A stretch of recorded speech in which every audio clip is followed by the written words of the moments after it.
पाकिस्तान को सोचना पड़े भूगोल में रहना है कि नहीं रहना। সন্ত্রাসবাদকে সমর্থন বন্ধ করো, নইলে মানচিত্র থেকে মুছে ফেলা হবে। এভাবেই পাকিস্তানকে কঠোর হুঁশিয়ারি দিয়েছেন ভারতের সেনাপ্রধান জেনারেল উপেন্দ্র দ্বিবেদী। শুক্রবার এনডিটিভি এক প্রতিবেদনে জানিয়েছে, রাজস্থানের অনুপগড়ে একটি সেনাপোস্টে বক্তৃতা দিতে গিয়ে দ্বিবেদী এমন হুঁশিয়ারি দেন। তিনি বলেন, অপারেশন সিন্দুর 1.0-তে আমরা যে সংযম দেখিয়েছিলাম, এবার তা বজায় রাখবো না। এবার আমরা এমন কিছু করব যা পাকিস্তানকে ভাবতে বাধ্য করবে তারা সত্যি কি এই জমি ধরে রাখতে চায়। যদি চায় তবে রাষ্ট্রীয়ভাবে সন্ত্রাসবাদকে বন্ধ করতে হবে। RICL TMX, যুগের পর যুগ স্থাপনা থাকে মজবুত।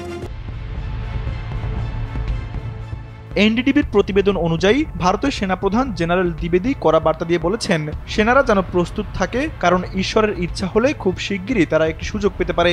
সৈন্যদের উদ্দেশ্যে তিনি আরও বলেন, শুভকামনা।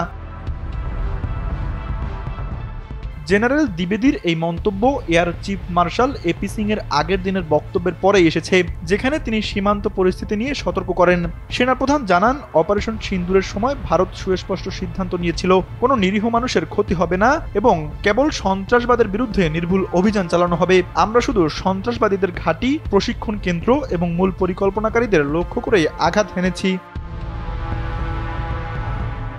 প্রসঙ্গত, গত মে মাসে কাশ্মীরের পেহেলগামে সশস্ত্র হামলার পর ভারত ও পাকিস্তানের মধ্যে তীব্র উত্তেজনা দেখা দেয়।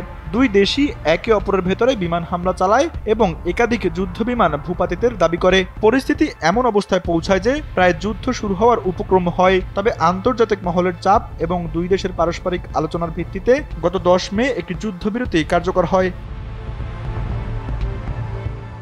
তানভীর আহমেদ, NPB।